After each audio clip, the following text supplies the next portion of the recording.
فجر کی سنتوں کے بارے میں آتا ہے کہ بہت ہلکی قرات کرتے تھے، یہاں تک کہ حضرت عائشہ فرماتی ہے مجھے شبہ گزرتا کہ شاید آپ نے سورۃ فاتحہ بھی نہیں پڑھی، یعنی مختصر ترین. اس سے پہلے تہجد کی نماز طویل ترین ہوتی تھی، پھر آپ فجر کی سنتوں کی پہلی رکعت میں قل یا ایھا الکافرون اور دوسرے میں قل ھو اللہ پڑھتے تھے، اور قرات بھی تیز ہوتی تھی. حضرت جابر بن سمرہ بیان کرتے ہیں کہ رسول اللہ صلی اللہ علیہ وسلم نماز فجر میں سورۃ قاف والقرآن المجید اور اس کی مانند کوئی اور سورت پڑھتے تھے، یعنی زیادہ یہ پڑھتے تھے یا اتنے ہی سائز کی کچھ اور. رسول اللہ صلی اللہ علیہ وسلم نے ہمیں مکہ فتح ہونے کے بعد فجر کی نماز پڑھائی. صحابہ کہتے ہیں پس سورۃ مؤمنون یعنی قد افلح المؤمنون شروع کی، یہاں تک کہ موسیٰ اور ہارون علیہ السلام یا عیسیٰ علیہ السلام کا ذکر آیا تو نبی صلی اللہ علیہ وسلم کو کھانسی آ گئی اور آپ رکوع میں چلے گئے.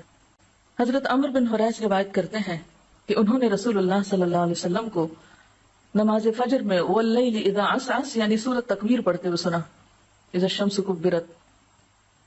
حضرت عقبہ بن عامر روایت کرتے ہیں کہ میں سفر میں رسول اللہ صلی اللہ علیہ وسلم کی اونٹنی کی مہار پکڑے ہوئے چل رہا تھا. آپ سفر میں نماز صبح کے لیے اترے تو آپ نے صبح کی نماز میں قل اعوذ برب الفلق اور قل اعوذ برب الناس پڑھی. اس سے کیا پتہ چلتا ہے؟ سفر میں جہاں قصر ہے وہاں نماز بھی مختصر، تاکہ سفر ختم ہو جائے، نہ کہ راستے میں اتنی لمبی بریک لے. تو اس سے دین کی وسعت اور حالات کے تقاضوں کے مطابق اس کا ڈھلنا پتہ چلتا ہے.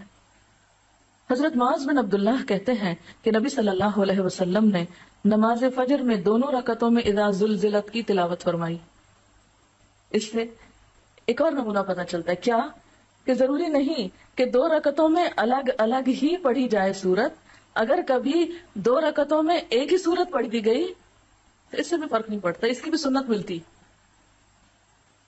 تو گویا ہمارے دین میں ریجیڈیٹی نہیں ہے، بلیک اینڈ وائٹ حکم نہیں ہے، حالات اور ضروریات کے مطابق مختلف سنتیں سکھائی گئی ہیں. تو اس سے کیا پتہ چلتا ہے کہ آپ صلی اللہ علیہ وسلم فجر کی سنتیں مختصر پڑھتے، قل یا ایھا الکافرون اور قل ھو اللہ پڑھتے، فرض لمبے پڑھتے روٹین میں، لیکن حسب ضرورت آپ نے اختصار بھی فرمایا اور دونوں رکعتوں میں ایک سورت بھی پڑھی. یہ ہے خلاصہ ساری گفتگو کا. ظہر اور عصر کی نماز. حضرت ابو قتادہ سے روایت ہے کہ رسول اللہ صلی اللہ علیہ وسلم ظہر اور عصر کی پہلی 2 رکعتوں میں سورۃ فاتحہ اور کوئی ایک سورت پڑھتے، پچھلی 2 رکعتوں میں صرف فاتحہ پڑھتے، اور کبھی کبھار ہمیں ایک آدھ آیت بلند آواز سے پڑھ کر سنا دیتے. حضرت جابر بن سمرہ روایت کرتے ہیں کہ رسول اللہ صلی اللہ علیہ وسلم ظہر میں واللیل اذا یغشا پڑھتے، واللیل اذا یغشا. ایک اور روایت میں ہے سبح اسم ربک الاعلی، یعنی ظہر میں واللیل اذا یغشا اور سبح اسم ربک الاعلی. حضرت جابر بن سمرہ کی ایک اور روایت میں ہے کہ نبی صلی اللہ علیہ وسلم کا ظہر اور عصر میں والسماء ذات البروج اور والسماء والطارق پڑھنا احادیث میں آیا ہے. اب یہ دیکھیں نا، ان صورتوں کے تقریباً سائز ملتے جلتے ہیں، والسماء والطارق، سبح اسم ربک الاعلی، اور اسی طرح والسماء والطارق اور والسماء ذات البروج، یہ ظہر کے لیے. اور عصر کے بارے میں آتا ہے کہ عصر کی نماز کی لینتھ ظہر کی نماز سے تقریباً نصف ہوتی تھی، یعنی عصر میں پڑھی جانے والی صورتیں پھر ظہر سے نسبتاً مختصر ہوتی تھی. مسلم کی روایت میں آتا ہے کہ ظہر کی آخری 2 رکعتوں میں 15 آیات کے برابر بھی آپ نے قرات کی ہے. یعنی یہ کوئی ایک ہارڈ اینڈ فاسٹ رول نہیں تھا کہ صرف سورۃ فاتحہ پڑھنی ہے، آپ نے کبھی کبھار آخری 2 رکعتوں میں بھی قرات کی ہے. ٹھیک ہے، یعنی دونوں طریقے ملتے ہیں. ایک طریقہ یہ بتایا نا کہ آپ صلی اللہ علیہ وسلم ظہر اور عصر کی پہلی 2 رکعتوں میں فاتحہ کے ساتھ سورت پڑھتے تھے. سورت کون کون سی؟ سبح اسم ربک الاعلی والسماء والطارق والسماء ذات البروج جیسی صورتیں. ٹھیک ہے، اور آخری 2 رکعتیں کیا تھی؟ سورت فاتحہ. پھر اس کے بعد عصر کی نماز میں بھی اسی طرح، لیکن عصر کی جو صورتیں تھی وہ ظہر کی نسبت ذرا اور چھوٹی ہوتی تھی. کبھی کبھی آپ نے ظہر کی باقی 2 رکعتیں جن میں عموماً سورت فاتحہ پڑھی جاتی تھی اس میں بھی سورت پڑھی ہے. یعنی اس سے کیا پتہ چلتا ہے کہ ظہر کی باقی 2 رکعتوں میں اگر کبھی آپ نے سورت پڑھ لی تو کیا ہوگا؟ غلط نہیں ہوگا. نماز نماز مغرب میں حضرت جبیر بن مطعم روایت کرتے ہیں کہ میں نے نبی صلی اللہ علیہ وسلم کو نماز مغرب میں سورت طور پڑھتے ہوئے سنا ہے. سورت طور پڑھتے ہوئے سنا. اسی طرح ایک اور صحابیہ نے، خاتون ہے ام الفضل کی بیٹی حارثہ، وہ کہتی ہے کہ میں نے آپ کو مغرب میں سورت والمرسلات عرفا پڑھتے سنا. طور اور مرسلات ملتی جلتی ہیں سائز میں، لیکن آپ نے ہمیشہ مغرب کی نماز مختصر نہیں پڑھی، طویل بھی پڑھی ہے. حتیٰ کہ ایک روایت میں آتا ہے کہ آپ نے مغرب کی نماز سورت آراف کے ساتھ پڑھی اور اس سورت کو 2 رکعتوں میں پڑھ ڈالا، یعنی پورا کر دیا 2 رکعتوں میں. لیکن یہ روز کا معمول نہیں تھا کہ مغرب میں آپ سورت آراف جتنی سورت پڑھیں. ایسا کیوں کیا؟ یعنی ضروری نہیں کہ مغرب ہمیشہ مختصر ہی ہوگی، مغرب طویل بھی پڑھی جا سکتی ہے.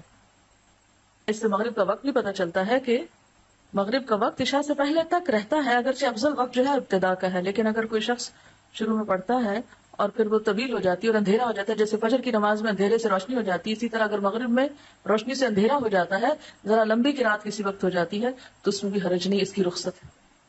پھر ہے نماز عشاء. حضرت براء بن عازب روایت کرتے ہیں کہ میں نے رسول اللہ صلی اللہ علیہ وسلم کو نماز عشاء میں والتین والزیتون پڑھتے ہوئے سنا، اور میں نے نبی صلی اللہ علیہ وسلم سے زیادہ خوش آواز کسی کو نہیں سنا. والتین والزیتون جو ہے یہ کتنی لمبی صورت ہے. عشاء میں والتین والزیتون پڑھا. کیوں؟ اس لیے کہ سارے دن کے لوگ کام کر کے تھکے ہوئے ہیں، اور آپ دیکھیں کہ آپ کی زندگی میں کوئی ایک روٹین کی زندگی نہیں تھی. ایک غزوے کے بعد دوسرا غزوہ، ایک مشکل کے بعد دوسری مشکل. اس میں پھر غیر معمولی حالات اکثر پیش آ جایا کرتے تھے. بلکہ اس کے برعکس حضرت معاذ نے جب لمبی صورتیں پڑھائی تھی تو آپ سخت ناراض ہوئے تھے. حالانکہ حضرت معاذ وہی حضرت معاذ ہیں جن کا ہاتھ پکڑ کے حضور صلی اللہ علیہ وسلم نے فرمایا تھا واللہ یا معاذ انی احبک فی اللہ. قسم کھا کے فرمایا تھا کہ اے معاذ میں تم سے اللہ کی خاطر محبت کرتا ہوں. اور دوسرے وقت میں اتنا سخت ڈانٹا تھا کہ شاید ہی اتنا زیادہ کسی کے ساتھ آپ ناراض ہوئے ہو. لوگوں کو فتنے میں ڈال رہے ہو تم. تو یہ بھی آپ کی حکمت ہے کہ ایک وقت میں محبت کا اظہار اور بعض غلطیوں پر سختی سے گرفت. کیوں؟ اس لیے کہ اس میں لوگوں کی تکلیف تھی. حضرت معاذ بن جبل نے عشاء میں سورت بقرہ پڑھی. مقتدیوں میں سے ایک کھیتی باڑی کا کام کرنے والے نے سلام پھیر دیا. پھر اس نے رسول اللہ صلی اللہ علیہ وسلم کی خدمت میں حاضر ہو کر عرض کیا اے اللہ کے رسول صلی اللہ علیہ وسلم، ہم لوگ اونٹوں والے ہیں، دن بھر مشقت کرتے ہیں. معاذ نے عشاء میں سورت بقرہ شروع کر دی. مجھے دن کے تھکے ہوئے کو لمبی قرات سے ملال ہوا. آپ صلی اللہ علیہ وسلم نے معاذ سے کہا تم لوگوں کو نفرت دلاتے ہو اور فتنہ کھڑا کرتے ہو. آپ نے 3 مرتبہ یہ بات دہرائی. پھر فرمایا جب تم جماعت کراؤ تو والشمس وضحاها اور واللیل اذا یغشی اور سبح اسم ربک الاعلی کی تلاوت کرو، اس لیے کہ تیرے پیچھے بوڑھے، کمزور اور ضرورت مند بھی نماز ادا کرتے ہیں. اب نماز جمعہ کے بارے میں حضرت نعمان بن بشیر روایت کرتے ہیں کہ رسول اللہ صلی اللہ علیہ وسلم دونوں عیدوں اور جمعہ کی نماز میں سبح اسم ربک الاعلی اور هل اتاک حدیث الغاشیہ پڑھتے تھے. نعمان بن بشیر کہتے ہیں جب عید اور جمعہ ایک دن میں جمع ہوتے تو پھر بھی نبی صلی اللہ علیہ وسلم یہ دونوں صورتیں دونوں نماز میں پڑھتے. یعنی صبح عید پڑھی، دوپہر کو جمعہ پڑھا، صبح کی وہی صورتیں پڑھی، دوپہر بھی وہی پڑھی. یعنی اس میں آپ کی روٹین کافی ایک جیسی رہی ہے. حضرت عبید اللہ بن رافع سے روایت ہے کہ مروان نے حضرت ابو ہریرہ کو مدینہ کا گورنر مقرر کیا اور خود مکہ چلے گئے. حضرت ابو ہریرہ نے جمعہ کی نماز پڑھائی اور اس میں سورۃ جمعہ اور منافقون پڑھی اور کہا کہ ان صورتوں کو جمعہ میں پڑھتے ہوئے میں نے رسول اللہ صلی اللہ علیہ وسلم کو سنا. یعنی ہمیشہ ہی یہ 2 صورتیں نہیں پڑھی، آپ نے سورۃ منافقون اور سورۃ الجمعہ بھی پڑھی. اسی طرح ایک تیسری روایت میں قاف والقرآن المجید اور اقتربت الساعہ کے پڑھنے کا بھی ذکر ملتا ہے. کون کون سی؟ سبح اسم ربک الاعلی اور هل اتاک حدیث الغاشیہ کا زیادہ کثرت سے ذکر ملتا ہے. اس کے علاوہ سورۃ المنافقون اور سورۃ الجمعہ، اور تیسرے درجے پر سورۃ قاف اور اقتربت الساعہ. جمعہ کے دن نماز فجر میں آپ پہلی رکعت میں سورۃ السجدہ پڑھتے اور دوسری میں الدہر پڑھتے. یعنی پہلی میں الف لام میم تنزیل الکتاب اور دوسری میں هل اتى علی الانسان حین من الدہر. تلاوت میں قرآن پاک پورا کہاں پڑھا گیا؟